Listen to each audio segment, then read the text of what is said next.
자, 계속해서 권리 충돌과 강화 볼게요. 줄 많이 치지 마세요. 꼭 외워야 할 것만. 하여튼 칠 때 아는 걸 주치면 안 돼요.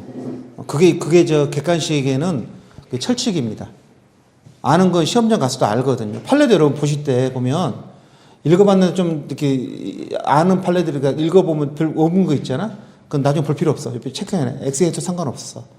내가 잘 꼭 나중에 봐야 되겠다 싶은 것만 보기도 체크하시면 돼요. 그 판례 막 제가 밑줄 다 쳐놨잖아요. 그 중에서 여러분은 딱 한 줄 또는 한 단어 하나 정도 이렇게 또 형광펜으로 치시면 되겠죠.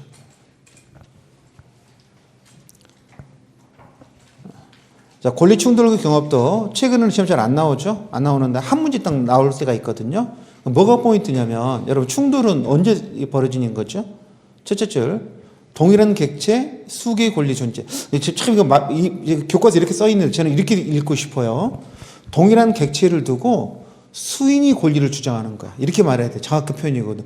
근데 이렇게 썼더라고. 객체는 한 개인데 여러 사람이 권리를 주장할 때 그 충돌이 생겼다고 말하잖아요. 그럼 어떻게 하십니까? 우선 권리를 순위를 정해 줘야겠죠. 그래서 양가리 2번에 보시면 권리 충돌과 권리 순위 있죠. 이게 중요합니다. 시험에 뭐라고 나오냐면 권리 순위는 어디서 문제가 됩니까? 권리 충돌수 문제가 됩니까? 경합수 문제가 됩니까? 충돌수. 그것도 시험에 나온 적이 한번 있었어요. 권리 우선순위를 따지면서 언제 따지는 거라고? 권리가 충돌할 때. 여러분 물건끼리 충돌하면 누가 이길까요? 둘째 줄. 먼저 성립한 물건이 우선합니다. 먼저 성립한단 말은 당연히 시간적으로 먼저 성립한 물건이 우선 동글동글. 그렇죠? 그런데 물건끼리 양립할 수 있는 경우도 있죠. 1번 저당권, 2번 저당권 양립할 수 있죠. 또는 그 전세권, 저당권 양립할 수 있거든요. 그럼 누가 이길까요? 이것도 셋째 줄. 먼저 성립한 물건 우선 동글동글. 물건끼리는요. 양립이 되든 안 되든 언제 이긴다고? 먼저 성립한 것만 효력을 갖고 양립한 경우는 이제 뒤에 것은 효력이 뒤로 미뤄지겠죠. 디귿바 예의가 있습니다. 디귿은 예의죠.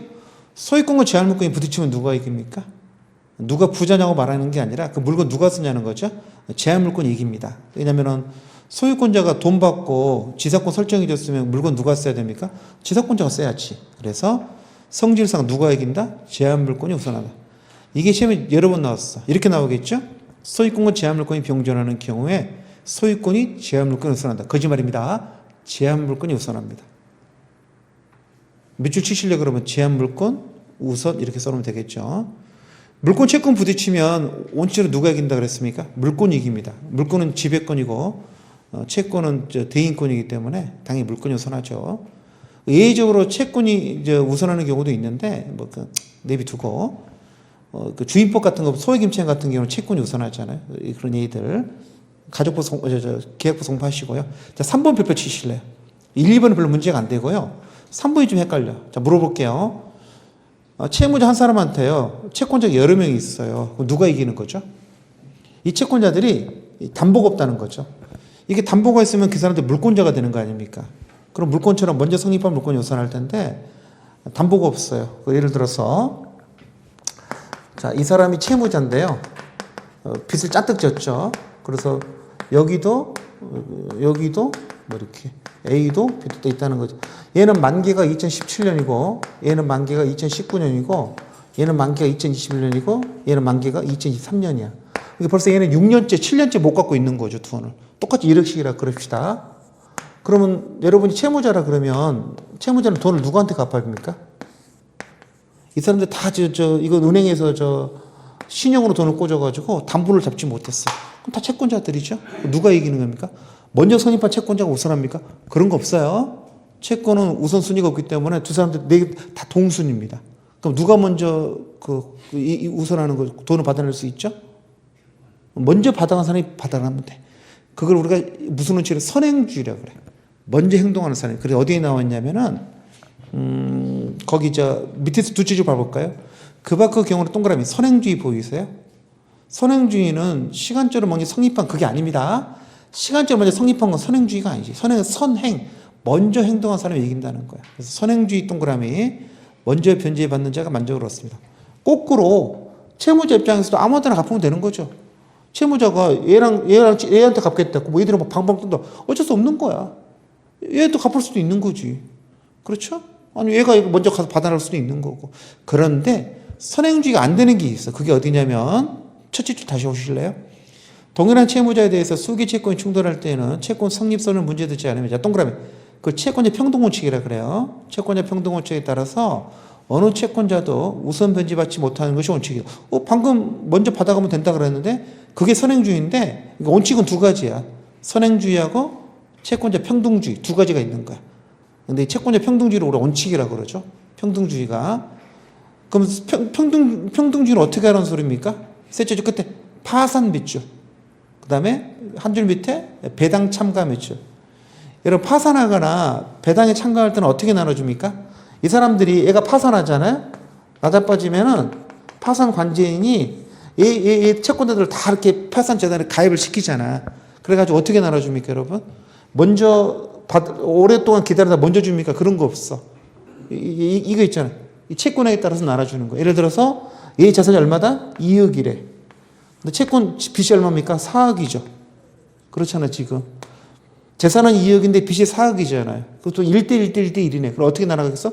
5천 이렇게. 똑같이 평등하게 나눠주는 걸 평등주의라. 그래서 평등주의가 적용되는 어떤 거라고, 여러분? 파산한 경우하고 배당 참가한 두 가지가 그렇습니다. 그때는 채권자끼리는요, 우리가 전문용어로 뿜빠이라 그래, 뿜빠이. 뿜빠이 시켜주고, 너무 뿜빠이 없어 보인다. 안분한다 그러죠, 안분.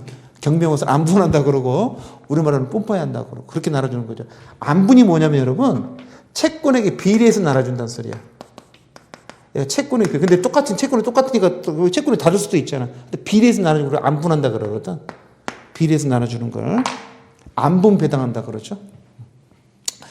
그래서 뭐가 짜증이 나냐면, 그 시험 문제 책을 찾아보면, 교수님들 책을 찾아보면, 채권자 평등주의 원칙이라는 사람이 세 사람, 선행주의가 원칙이라는 사람이 세 사람 이렇게 나와. 어떤 사람은, 봐보세요. 수많은 경우 중에서 두 가지만 평등주의잖아. 그 나머지는 다 선행주의라며. 그러니까 선행주의가 원칙이라는 사람 세 사람 있고, 그 평등주의 세 사람 이렇게 있다고. 근데 시험 문제 쭉 보면은 평등주의를 원칙으로 이렇게 문제가 나와요. 이해되셨죠? 여러분 밑줄을 두 개 쳐놓으세요. 채권자 평등원칙, 선행주의. 그 평등원칙은 언제라고요? 1. 파산, 2. 배당 참가. 이렇게 딱 그렇게 정확히 알아두시면 돼. 국어에 속지 말고 정확히 알아두면 문제 풀 수 있어요. 여러분, 권리 경합은요, 경합은 중복입니다. 이게 독일어 원문이 경합으로 되어 있어서 그런 건데, 우리식으로 말하면요, 중복이에요. 중복. 권리가 여러 개 생긴다는 거죠. 사실은 하나인데요, 사실은 한 개인데 수개 법규 요건을 충족해서 동일한 목적과 권리를 가지고 동그라미 수개 권리가 생기는 거죠. 하나가 사실로 가지고 수개 권리가 생기는 경우를 권리가 경합한다 그래요. 그 예를 들어놨죠? 얘는 우리 시험에 나왔습니다. 임대차 계획이 끝났거든요. 근데 임대인이 소유자예요. 그 임대인은 권리가 두 개 생깁니다. 첫 번째, 채권적으로 임대차에 대한 반환청권이 생기고요. 또는 물권적으로 소유권에 대한 반환청권이 생겨요. 이걸 우리가 권리 경합이라 그럽니다. 권리가 두 개 생긴다면은 이거 어떻게 되는 거예요? 두 번 행사할 수 있는 거? 그건 아니야. 아무거나 행사해서 목적을 달성하면 되는 거죠. 자, 시인의 찌가 권리남용 금지 원칙은요, 판례 문제죠. 한 문제 나옵니다. 자, 2조. 권리 행사 의무 이행은 뭐에 쫓아서? 신의에 쫓아 성실. 신의 동그라미 성실. 그래서 신의 성실 원칙이에요. 그러죠. 신의 성실 원칙 그러는데 조문의 제목은 신의 성실 이렇게 달아놨죠. 2항 권리는 남용하지 못한다. 줄여서 권리 남용 금지. 자, 시인의 칙의 파생 원칙은 세 가지가 있습니다. 사정 변경 동그라미, 밑에 실효는 효력 상실. 다음 페이지 보시면은 모순행위 금지. 세 가지가 있습니다. 자, 사정 변경 원칙은요, 사정이 바뀌었다는 거죠. 법률행위 성립에 기초가 된 사정이 당사자가 믿죠. 예견할 수 없었던 중대한 변경. 예견할 수 있었던 그러면 안 돼요. 예견할 수 있는 사정 변경은 감수하셔야 되는 거잖아. 예견할 수 없었던 변경이 생겨가지고 당초 법률 효과를 그대로 유지하는 것이 믿죠. 신의 칙에 반하는 부당한 결과를 가져올 때. 그렇죠? 예견할 수 없었던 사정 변경 때문에 신의 칙에 반하는 결과가 생겼다는 거죠. 그럼 그 법률의 내용을 어떻게 하자고요? 변경된 사정의 수정 동그라미, 해지 동그라미. 수정을 좀 바꾸자는 거죠. 세금이 올랐으니까 월세 올려달라. 지료, 차임 증감청 이런 것들. 근데 해제해지가 이게 대단하죠. 계약 없던 일을 하자는 거지 아닙니까? 해제해지를 손치. 자, 판례. 비계속적 계약. 비계속적 동그라미. 그때 해제 동그라미. 비계속적 계약은 그 일시적 계약이라 그러죠. 한 시점에 계약이 실현되는 거. 이게 일반적인 거죠.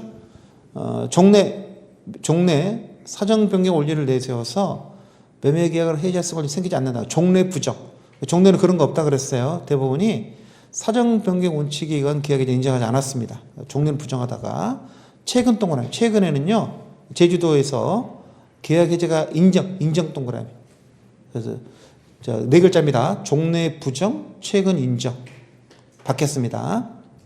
근데 계속적 계약 관계는요. 계속적 동그라미, 해지 동그라미. 얘는요. 바뀐 게 아니라 줄곧 인정했습니다. 줄곧 인정. 옆에 써놓으실래요? 그는 줄곧.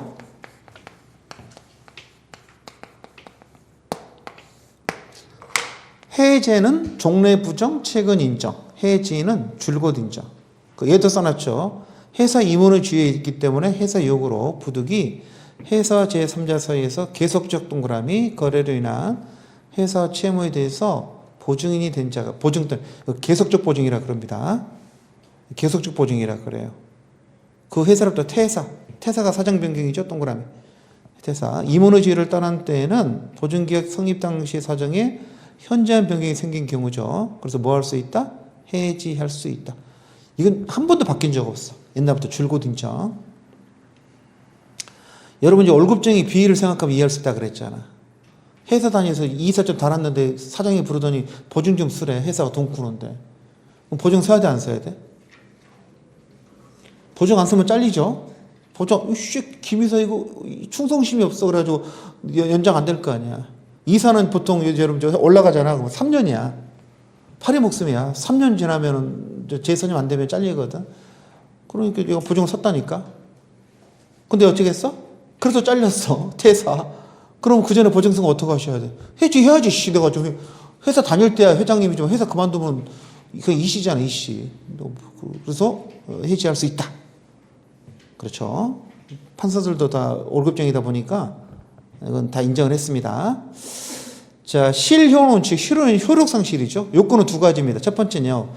권리자한테 필요한 요건, 권리자 동그라미. 권리자가 장기간 권리를 행사하지 않았답니다. 권리가 있는데 장기간 행사 안 했대요. 두 번째, 의무자 동그라미. 그래서 의무자, 상대방이 바로 의무자죠. 죄송합니다. 그 상대방이 의무자예요. 상대방 이제는 그 권리 누가 행사하는 거야? 상대방 이제는 권리자가 그 권리를 그런 말입니다. 지금 국가학적으로. 요건이 두 가지야. 실효원칙 언제 적용된다고? 하여튼 권리자가 행사 안 하고 있는 거야. 상대방이 의무자잖아. 의무자가 뭐라 그래요? 저 새끼가 이제 권리 행사 안 하겠구나 믿었다는 거죠. 그걸 우리가 유식함으로 정당한 사유라 그래요. 요건은 크게 두 가지입니다. 권리 불행사, 정당한 사유. 권리 불행사, 정당. 이 두 가지가 있잖아요. 그러면 새삼스럽게 권리 행사하는 것이 시인의 측에 반하는 결과가 된대요. 그래서 권리 행사를 허용하지 않습니다. 두 가지 요건. 권리자의 권리 불행사, 의무자의 정당한 사유. 정당한 사유. 실효됩니다.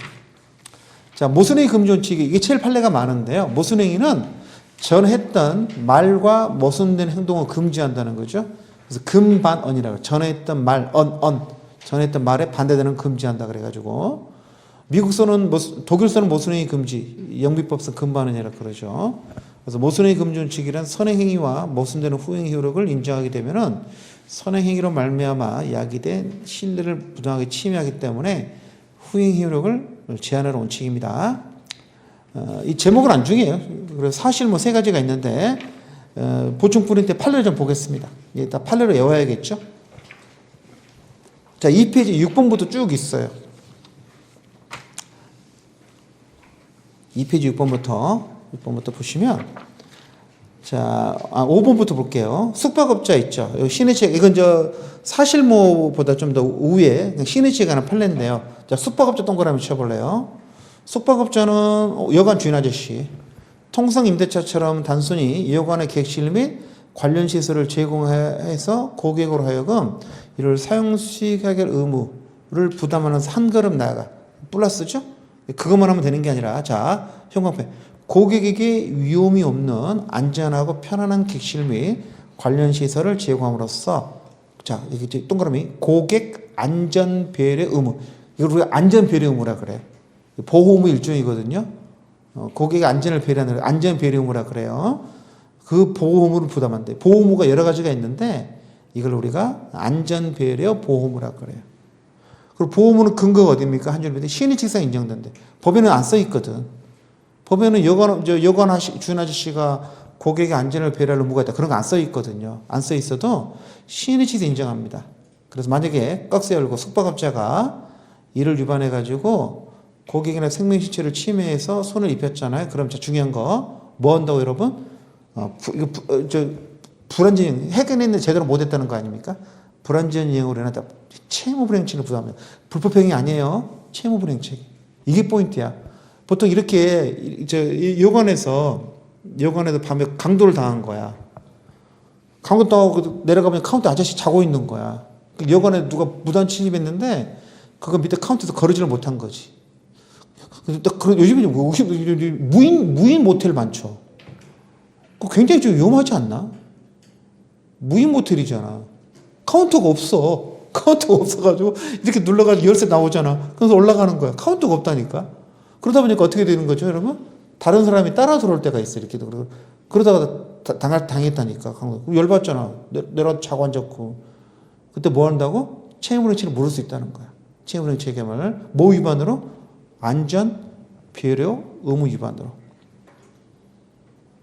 이 보호물을 불법행위를 인정할 거냐 그런 문제가 됐는데 채무불이행책을 인정했습니다. 중요한 판례죠.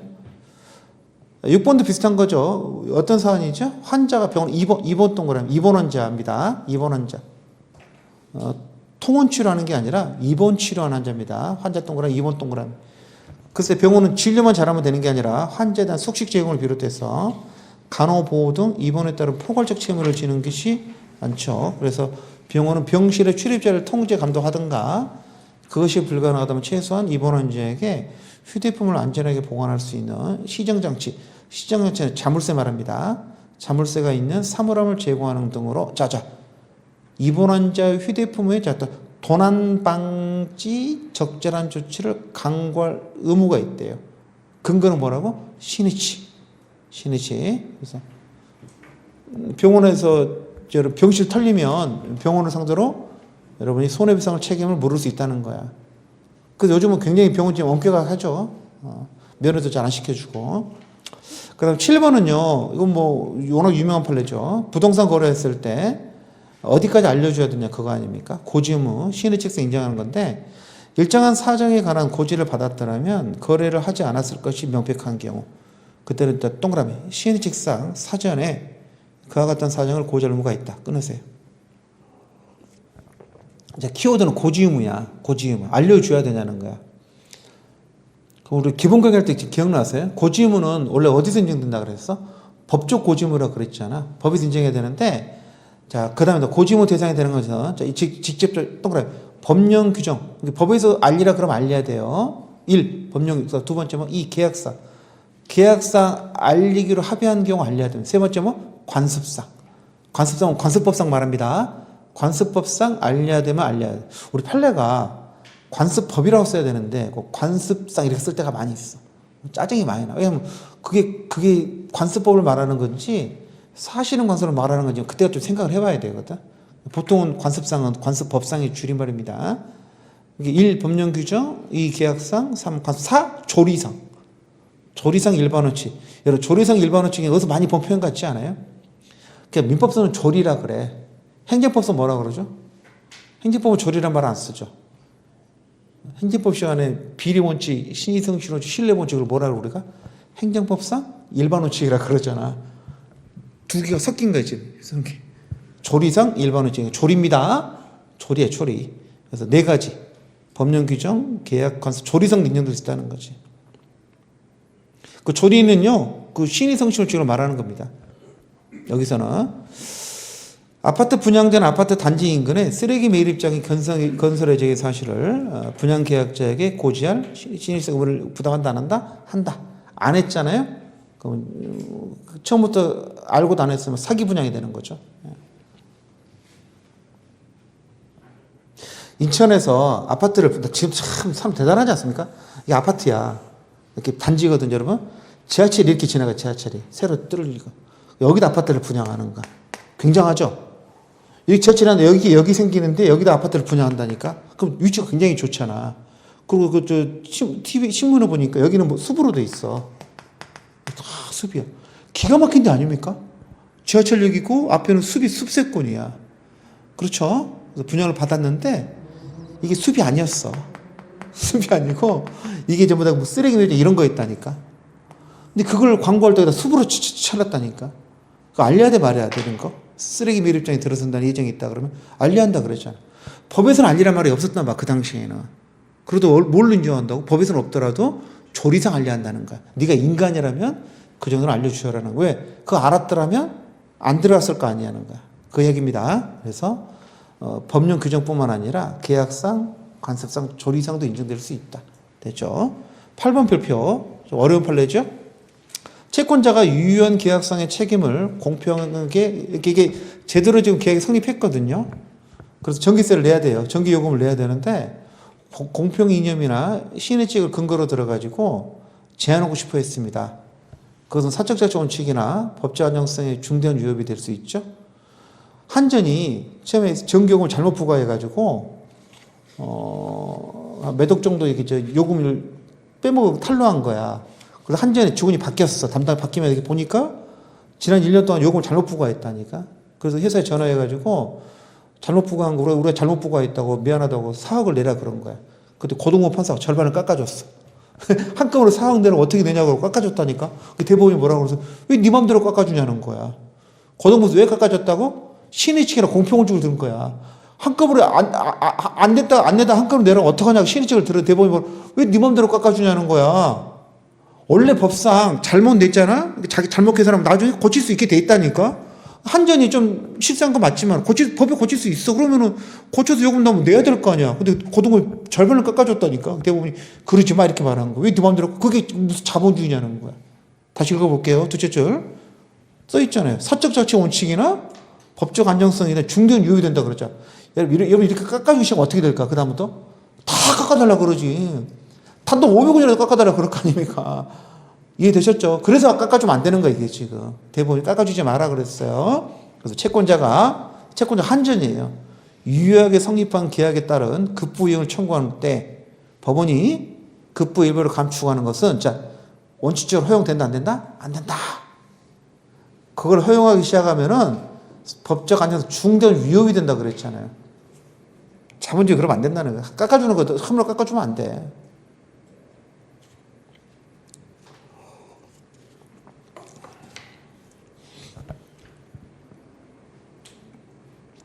500원, 1000원 깎아주는데 재미 들려가지고 맨날 깎아달라고 그래요. 500원만 그러잖아. 그래서 나중에는 짜증 안 깎아주잖아. 안 깎아줘야 사람들이 깎아주는 소리 안 하거든. 우리 시험에 나왔습니다, 여러분. 이 판례 굉장히 중요한 판례예요. 그 내용을 모르고 딱 그 두 줄만 나오면 이게 뭔 말인가 궁금해요. 이게 뭔 말이지 하니까. 그 밑줄 친구 그대로 외워주세요. 그 내용을 좀 설명드렸죠. 한전하고 그 전기요금 때문에 벌어진 일이었어요. 사실관계는 시험에 안 나오고 두 줄만 나옵니다. 우리 시험도 나올 거예요. 자, 9번은 그게 사정 변경으로는 계약 해제, 종래 부정하다가 최근에 인정한 판례죠. 최근에 인정한 판례. 제주도에서 땅을 팔고 제주도 주정이 땅을 판 다음에 공공공주로 묶어버렸거든. 그러니까 땅을 산 사람이 거기다 음식점을 지을 수가 없었던 그런 문제가 생긴 경우죠. 그래서 해제해달라 그랬더니 대법원이 이렇게 말했습니다. 사정 변경이라는 계약 해제라는 것은 1. 성립 당시 예견할 수 없었던 현저한 사정 변경이 발생했고 2. 그러한 사정 변경이 해제권을 취득하는 당사자, 매수인이겠죠? 그에는 책임 없는 사유로 생긴 것으로서 3. 계약 내용대로 구속률을 인정한다면 신의 측에 반하는 결과가 생기는 경우에 요건은 세 가지입니다. 경우에 계약 준수 원칙의 예의로서 인정하겠다. 계약 준수 원칙은 뭐죠? 계약은 지켜져야 한다.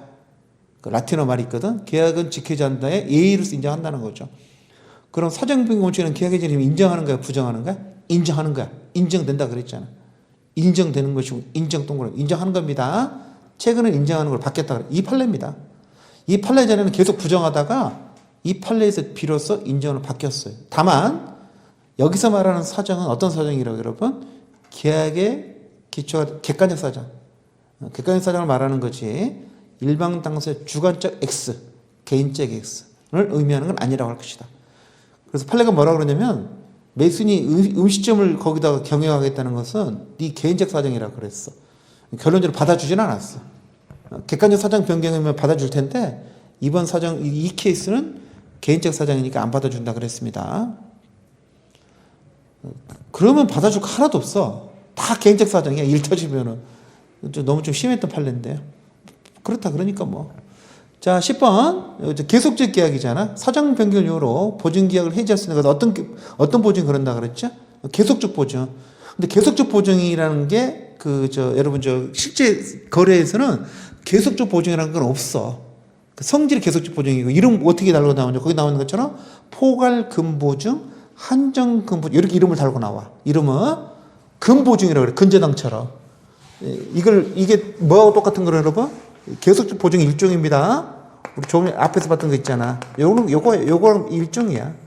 근데 실제 이렇게 타이틀은 계속적 보증이라 써 있는 게 아니라 계약서에는 포괄 금보증, 한정 금보증 그렇게 달고 있죠. 그건 여러분 이제 계속적 보증을 아셔야 됩니다. 채무기 불확정 동그라미, 계속적 동그라미. 채무에 대해서 보증 동그라미. 그게 계속적 보증이잖아. 또 불확정 보증. 따라서 회사 이사로 재직하면서 보증 당시에 채무액과 변제의 확정, 이건 확정 보증 또는 특정 보증이라고 그러죠. 그것은 계속적 보증이 아니잖아요. 그러니까 이사적으로 사용하더라도 해지할 수는 있다 없다? 없다. 됐죠? 어떤 경우는 해지가 가능하다고? 불확정 보증, 계속적 보증, 포괄금 보증, 한정금 보증. 그때만 해지가 가능하다. 확정 보증, 특정 보증은 해지가 안 된다. 자, 11번 별표. 방금 우리가 해지는요, 계속적 보증만 가능하다 그랬잖아요. 특정 보증은 안 된다 그랬잖아. 근데 이거 11번은 해지를 말하는 거야. 책임 제한을 말하는 거거든.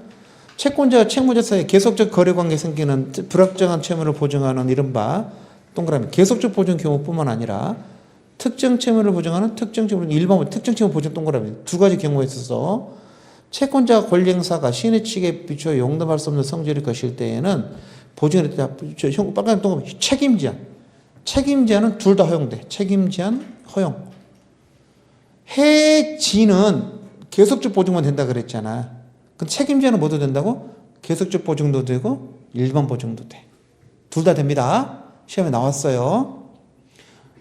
해지하고 책임 제한을 구분하는 거야. 그 판사들 어떻게 생각하냐면은 내가 지금 보증을 섰는데 이게 일반 보증인 거야. 너무 액수가 많이 좀 깎아주고 싶은 거라니까. 깎을 수 있다 없다? 있다. 해지는 안 되지만 뭐는 가능하다? 책임 제한은 가능하다 그랬어. 책임 제한은 계속적 보증도 되고 특정 보증 둘 다 됩니다. 시험에 나왔어요. 책임 제한을 물어보는 건지 해지를 물어보는 건지 구분하셔야 돼. 그래서 10번 11번 두 개 붙여놓은 겁니다. 구분하시라고.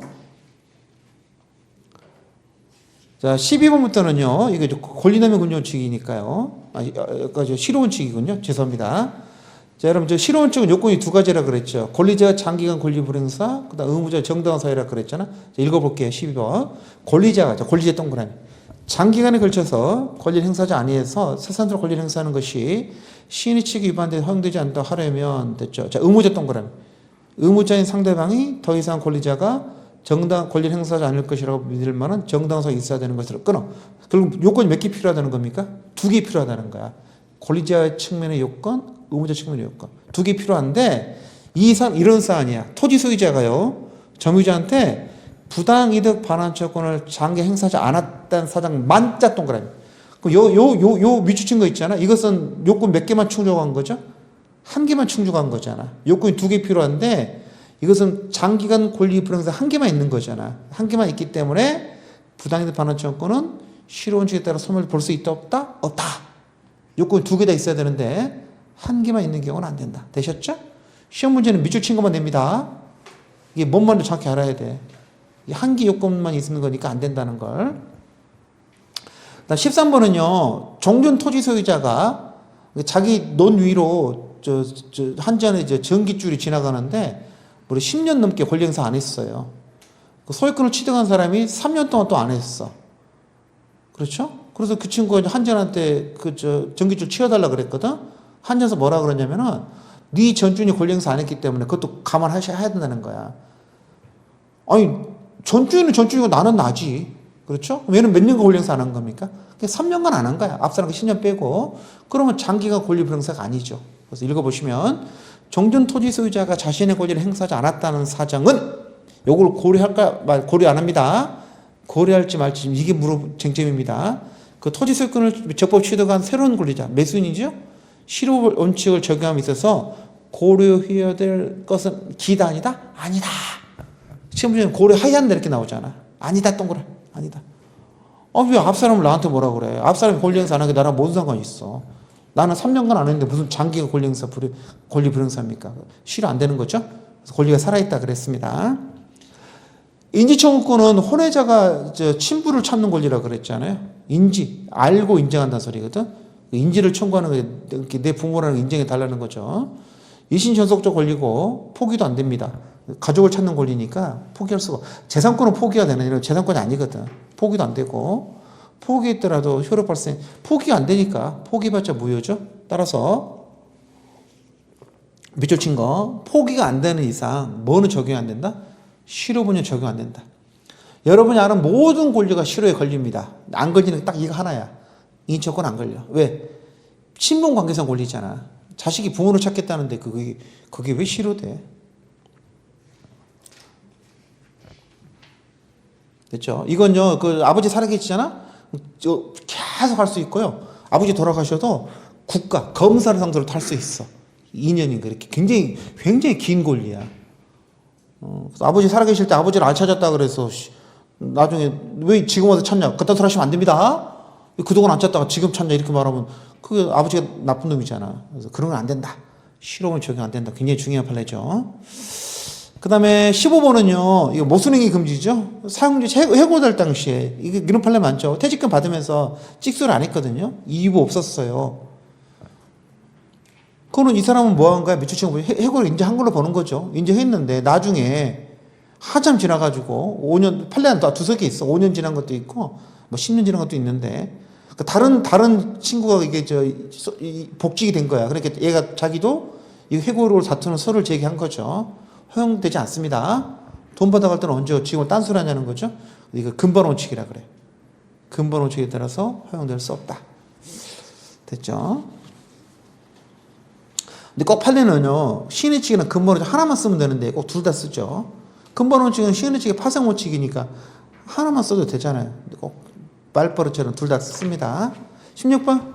대리 권한 없이 타인의 부동산을 매도한 자. 무권 대리인이라는 소리죠? 대리권이 없단 말은 아버지 거 그냥 팔아먹었죠? 대리권도 없이. 아버지가 돌아가셔가지고 상속해가지고 아버지 주에서 추인을 거절하는 거. 자신의 대리인이가 무권 대리를 주장한단 말은 추인을 거절한다는 소리예요. 추인을 거절하는 거. 지가 팔아먹을 때는 언제 하고 지금 와서 추인을 거절한다는 거 안 됩니다. 신의취 위반입니다. 추인을 거절하는 것은 근본은 허용될 수 없다. 신의식설이라 그러죠, 판례. 지난 시간에 기본 강의 들으신 분들은 바로 이해가 될 테고 대리파 때 공부했던 거잖아요. 처음 하신 분들은 나중에 대리파 때 또 나와. 그때 또 할게요. 자, 17번은 인척권하고 좀 보셔야 되는데 상속인이 아버지 살아계실 때 피상속인이 아버지잖아요. 살아계실 때 아버지한테 상속 포기 동그라미. 여러분 상속 포기는 유효야 무효야? 무효. 왜? 상속 포기는요 아버지 돌아가신 다음에 해야 돼. 사전 포기는 안 돼.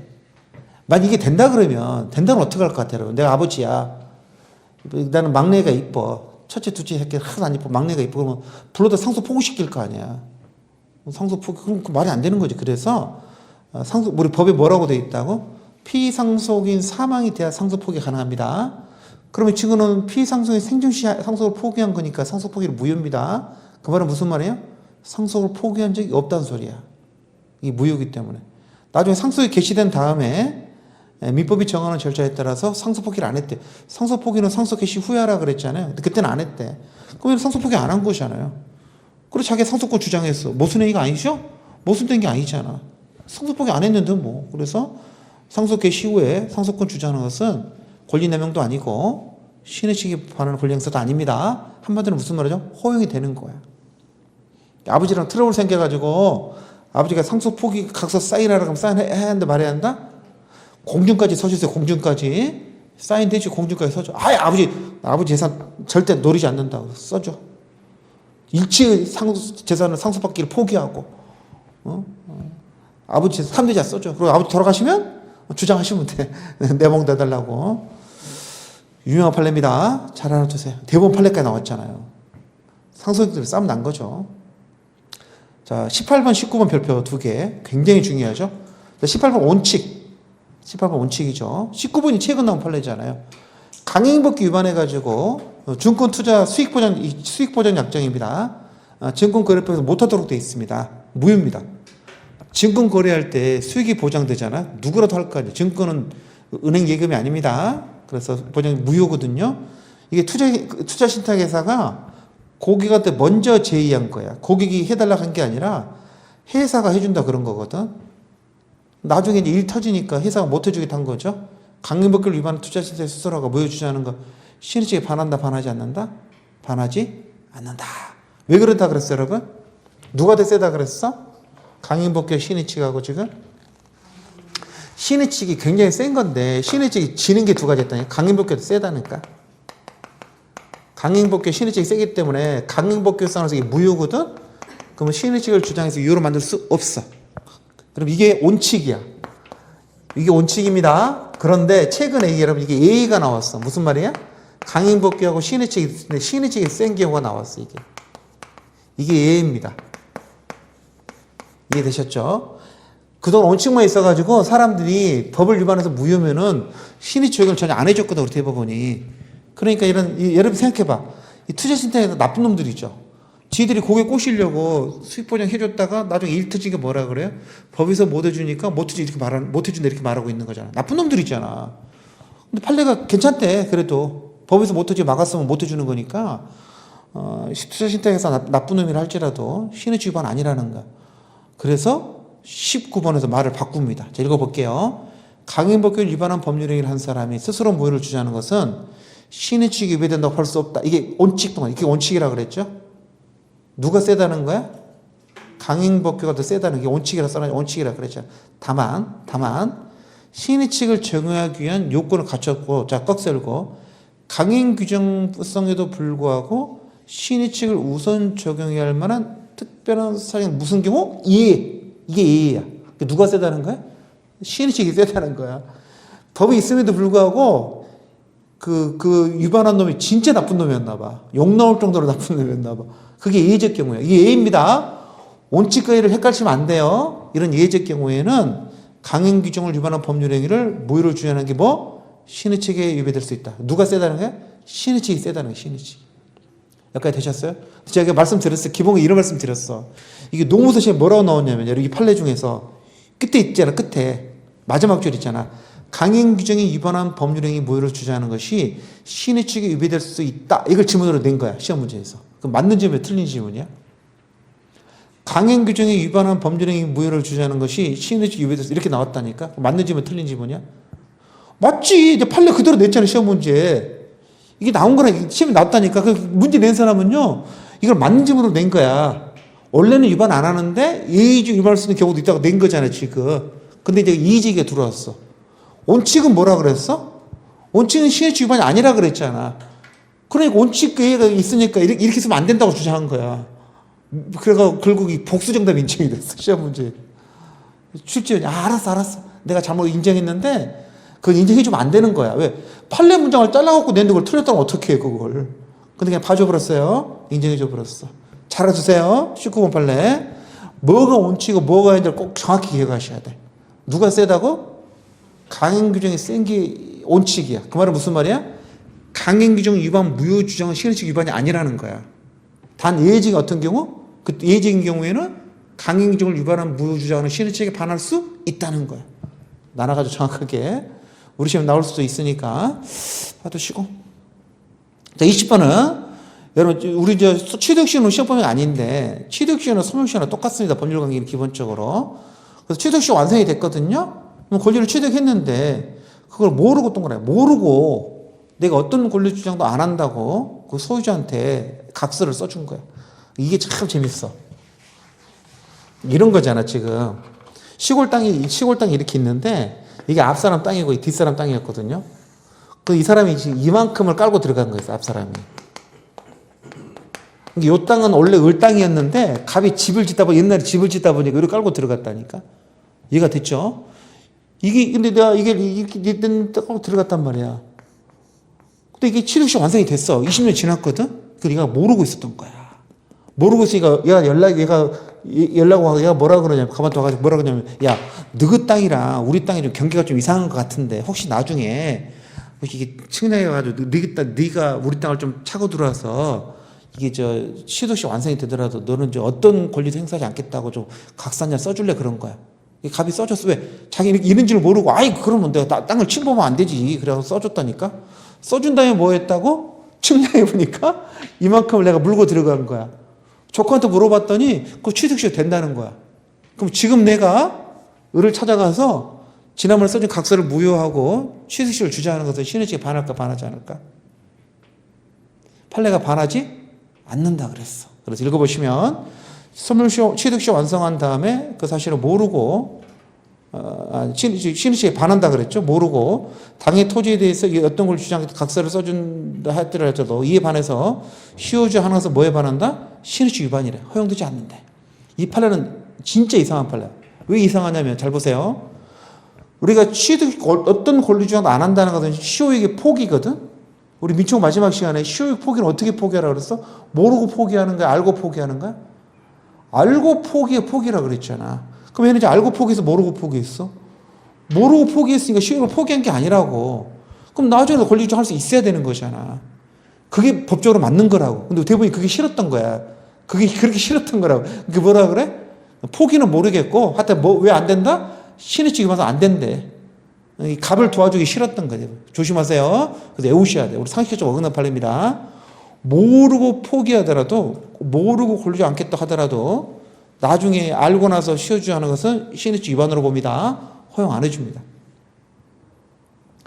그래서 그 당시 판례 나왔을 때 그 다음에 사무실 바로 튀어나가 다 틀렸어. 사람들. 이 판례 있는지를 몰라가지고 이론으로 풀어가지고 다 틀렸어. 모르고 포기한 건 포기가 아니거든. 그러면 나중에 주장하는 것은 전혀 신의치 위반이 아니라 그래야 되잖아. 근데 대법원은 신의치 위반이래. 상식이 어긋나는 거잖아. 이런 걸 외우셔야 돼. 해가지고 키워드는 모르고 권리 주장 안 하기로 하는 거 했다 할지라도 나중에 주장하는 것은 신의치 위반이다. 이렇게 정확하게. 19번하고 20번이 중요하죠. 여기서. 18번도 중요하고. 나머지는 뭐 맨날 나왔던 것들이니까 안 중요하고. 자, 21번도 굉장히 중요합니다. 소멸시효 남용입니다. 소멸시효 남용. 소멸시효의 권리 남용이야. 요즘에 우리 대법원 이거 많이 써먹어. 정부를 상대로 해서 손해배상을 청구했는데 우리 정부가 뭐라 그러냐면은 소멸시효가 완성됐으니까 못 주겠다 그래. 원래 줘야 되는데 너무 늦게 오셨다는 거야. 소멸시효가 완성돼서 못 주겠다. 그럼 여러분이 피해자라고 얼마나 짜증날까? 그동안에 이게 여러 가지 이유로 권리 행사를 못하고 있다가 이번에 이겨가지고 하려고 그랬더니 뭐라 그런다고 정부에서? 늦게 오셨대. 일찍 오셨으면 좋았을 텐데 그러니까. 그럴 거 아니야. 그래서 이걸 주장하는 거예요. 정부가 그렇게 주장하는 것보다 소멸시효 남용이라고 주장했거든. 다 받아주고 있어 최근에. 대법원이. 그래서 21번은 꼭 좀 기억해 두세요. 남용, 밑줄만 읽으면 이겁니다. 특별한 사정이 있으면은요. 특별한 사정이 있으면은 소멸시효 주장이 뭐가 될 수 있다고? 권리남용이다. 이거야. 언제 권리남용이라고? 특별한 사정이 있는 경우에는 권리남용이 될 수 있다. 소멸시효 동그라미, 주장 동그라미, 권리남용 동그라미. 시험에 두 가지 납니다. 여러분 소멸시효도 권리남용 적용됩니까? 예. 이거 적용됐잖아. 소멸시효도 적용했잖아. 권리남용. 두 번째, 언제 권리남용이라고? 특별한 사정이 있는 경우. 그래서 제가 특별한 사정이 동그라미 1번, 2번, 3번, 4번이잖아 지금. 그래서 요 4개 써놓고 엉뚱한 하나 써가지고 다음 중 소멸시효에서 권리남용이 되는 특별한 사정이 아닌 것은 시험에 나온 적이 있었죠. 1번부터 볼게요. 잘라갖고 내거든요. 채무자가요. 시효가 완성되기 전에 채권자가 권리행사하면 시효가 중단되잖아요. 근데 그걸 불가능 또는 현재의 곤란하게 하거나 그 다음 말이 재밌잖아요. 그게 필요 없다고 믿게 하는 행동을 했대요. 채권자가 소멸시효를 중단시키려고 그랬더니 채무자가 뭐라 아이고 뭐 굳이 그거 할 필요 있냐 이렇게 한 거야. 그래서 안 했어. 그래서 소멸시효가 완성이 된 거야. 두 번째, 객관적으로 채권자가 권리를 행사할 수 없는 장애 사유가 있었어. 우리 법률적 장애가 있으면 소멸시효를 진행 안 한다 그랬잖아. 법률적 장애랑 좀 비슷한 말로 객관적 장애라 그러죠. 이건 그랬던 이런 경우에는 소멸시효가 완성되면 주장하는 것은 권리 남용이라는 거죠. 세 번째는요. 일단 시효가 완성했는데 채무자가 온용하지 아니할 것 같은 태도를 보여가지고 이게 온용이라는 말 나오니까 상대 소멸시효처럼 느껴지는데 채무자가 시효 주장 안 할 것 같아. 그래서 채권자가 안 하겠구나. 나는 돈 받을 수 있겠구나 믿었다는 거지. 세 번째. 네 번째. 여기 재밌죠? 채권자를 보호할 필요성이 크고 같은 조건의 다른 채권자는 돈을 받았어. 그러니까 나한테만 돈을 안 주는 것이 현저히 부당하거나 불공평하게 된다는 거지. 요 네 가지를 한마디로 뭐라고 그러냐? 특별한 사정이라 그래. 이 경우에 한해서 채무자가 시효를 주장해서 뭐에 반한다? 권리남용이다. 채무자는 정부야, 정부. 대개 다 정부야. 지난주에도 이 판례 또 나왔어요. 소멸시효 주장 권리남용이라고. 그죠? 일제 강제징용 사건인가? 거기서 그런 말을 했었죠. 강제징용이 너무 늦게 왔잖아. 이게 70년 전 이야기 아닙니까? 소멸시효는 기본적으로 10년인데 70년 전 이야기잖아. 70년 전 이야기. 그래서 그 관이 되냐 그랬는데 그때도 이런 표현을 써. 특별성이 있으니까 소멸시효를 주장하는 권리남용이다. 그 말은 무슨 말입니까? 지금이라도 갚으라는 거죠? 지금이라도. 됐죠? 자, 22번. 이것도 굉장히 중요합니다. 이게 이런 뭐냐면 동시 이행 항변권이 권리남용이 되는 겁니다. 밑줄층을 볼게요. 동시 이행 항변권 동그라미. 그걸 행사하는 것이 주로 자기 채무 이행을 회피하기 위한 수단으로 보여질 때는 그것도 뭐다? 권리남용입니다. 이게 이제 21번은 소멸시효 주장이 권리남용이고 22번은 동의양 주장이 권리남용이라는 거예요. 어떤 경우인지 읽어볼게요. 밑줄 안 친 것도. 일반적으로 동시행 관계가 인정이 되는 경우에는 그런 항변권 행사하는 자의 상대방이 그 동시행 의무를 이행하기 위해서 과다한 비용이 소요되거나 또는 그 의무 이행이 이것 같아. 의무 이행이 실질적으로는 어려운데 항변권자가 얻는 이득은 별게 없어. 지금 동시행을 주장하는 것이 상대방한테는 어렵고 나한테 얻는 건 별로 없다는 거야. 근데 네가 동시행을 주장한다는 결국은 뭐다? 자기 채무행을 회피하기 위한 수단으로 보여지는 거 아니냐. 그랬을 때는 뭐가 될 수 있다? 권리남용이다. 안 받아줍니다. 근데 이런 거 굉장히 위험하지 않을까? 법상으로 동시행 인정이 되는데 그때가 주장을 했거든? 대부분 뭐라 하냐면 네가 동시행을 주장한 권리남용이래. 왜요? 그랬더니 너는 별로 이득이 안 되면서 상대방 손해가 많다는 거야. 그 권리남용이래. 그걸 어떻게 알아? 내가 어떻게 판단해 그걸? 사전적으로? 일이 터진 다음에 대법원이 말해주는 거잖아. 그렇죠? 법관들이 너무 개입하는 것 같아요. 자, 시험 문제는 밑줄 친 거 나옵니다. 동시행 항변권 행사도 뭐에 걸릴 수 있다? 권리남용이 될 수 있다. 한 줄만 나와. 동시행 항변권도 권리남용이 될 수 있다. 시험에 나왔어요. 모든 시험에 다 나왔어. 92년도에 나온 판례는 20년 동안 안 나오다가 최근에 막 시험에 나오고 있습니다. 그 전에 있는지도 몰랐어, 이런 판례가. 됐죠? 자, 끊고 23번부터는요, 자연인으로 들어가죠. 자, 다시 책으로 돌아오세요. 18페이지. 권리남용, 금지원칙, 요건 보시면, 여러분, 권리 행사도 권리남용이지만 모두 권리남용이로 불행사 동그라미. 친권남용. 아버지가 애 새끼를 돌보지 않잖아요? 그럼 친권남용이라고. 불행사 동그라미. 불행사도 권리남용입니다. 두 번째, 권리, 본래의 사회적 목적이 부합하지 않을 것은요, 객관적 요건이죠. 그런 데 쓰라 권리 준 게 아니라는 거죠. 세 번째, 주관적 요건이 필요한, 이제 견해 대립 있죠? 통설은 필요 없다 그래요. 통설은 권리자의 가해 의사나 가해 목적은 요건이 아니라 그럽니다. 통설 동그라미하고 통설 X 필요 없다 그래요.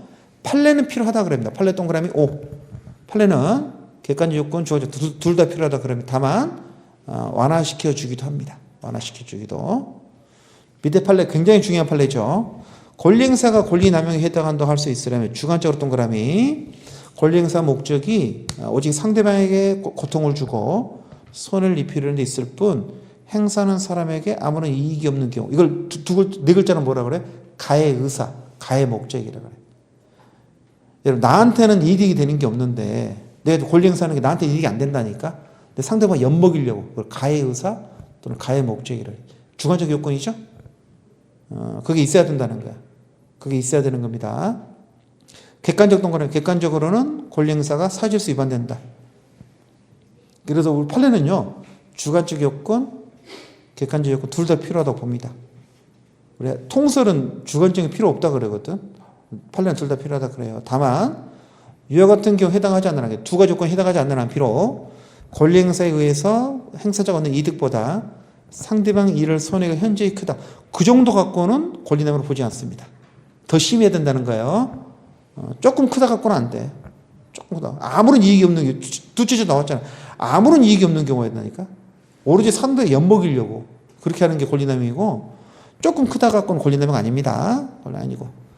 다만 여러분이 만약에 권리자라 그러면 여러분은 가해의사가 있다 그럴까 없다 그럴까? 절대 없다 그럴 거 아니야. 미친놈이 제가 가해의사 있다 그러겠어.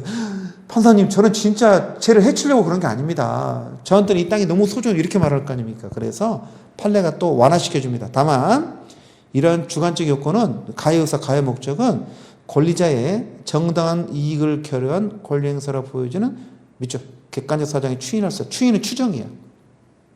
쉽게 말하면 너무 심하면 추정해 준다는 거야. 너는 지금 없다 그러는데 내가 보니까 있는 거야. 너 있어. 너 이렇게 심한데 그걸 네가 있어 이렇게 해줍니다. 추정해 줍니다. 자, 권리남용 효과는요, 권리 박탈이 아니죠. 효과는 효과 불발생입니다.